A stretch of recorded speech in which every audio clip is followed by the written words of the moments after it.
അതിരപ്പള്ളി ഭാഗത്ത് പുഴയുടെ നടുവിൽ കുടുങ്ങിയ വിനോദസഞ്ചാരികളെ രക്ഷിച്ചു. വെള്ളം വളരെ കുറഞ്ഞ സമയത്ത് പുഴയുടെ നടുവിൽ പോയവരാണ് കുടുങ്ങിപ്പോയത്.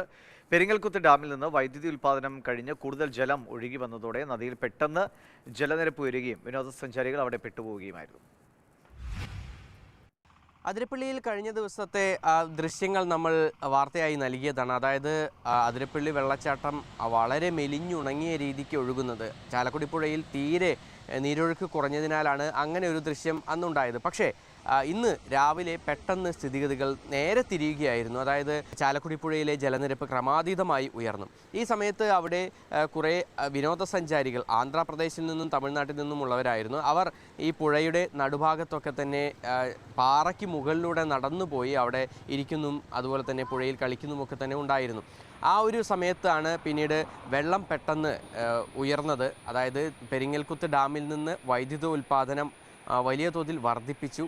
രാത്രി സമയത്ത് വർദ്ധിപ്പിച്ചതാണ്. പുലർച്ചയോടുകൂടി വെള്ളം അവിടെ നിന്നും പൂർണ്ണമായും വലിയ തോതിൽ ഒഴുകിയെത്തി. പിന്നീട് ചാലക്കുടി പുഴയിൽ അതിരപ്പള്ളി വെള്ളച്ചാട്ടത്തിന് താഴ്ഭാഗത്ത് എത്തിയ സമയത്തെന്ന് പറയുന്നത് 9:30 അവിടെ ജലനിരപ്പ് ക്രമാതീതമായി വർദ്ധിച്ചത്. ഈ സമയത്ത് ഇവിടെ ഉണ്ടായിരുന്ന വിനോദസഞ്ചാരികളൊക്കെ പുഴയ്ക്ക് നടുവിൽ കുടുങ്ങുകയാണ് ഉണ്ടായത്.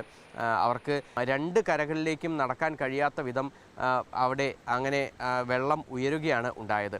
എന്തായാലും അവിടെ ഉണ്ടായിരുന്ന നാട്ടുകാരും അതുപോലെ തന്നെ പരിസരങ്ങളിലെ റിസോർട്ടിലെ ജീവനക്കാരും ഒക്കെ തന്നെ ഇവർക്ക് രക്ഷകരാവുകയാണ് ഉണ്ടായത്. സ്ത്രീകളും കുട്ടികളും ഉൾപ്പെടെ നിരവധി ആളുകൾ അവിടെ ഉണ്ടായിരുന്നു. അവരെയൊക്കെ കൈ പിടിച്ച് നേരെ മറുകരയിലേക്ക് എത്തിക്കുകയാണ് ഉണ്ടായത്. അതേസമയം മീൻ പിടിക്കാൻ പോയ ചില ആളുകൾ പുഴയുടെ മറുകരയിലുണ്ട്. പക്ഷേ പകൽ സമയത്ത് വൈദ്യുതോൽപാദനം കുറവായതിനാൽ തന്നെ ഇനിയിപ്പോൾ ജലനിരപ്പ് താഴും, അവർക്ക് തിരികെ വരാനും കഴിയും. MS Lishoy, Mathrubhumi news, Thrissur.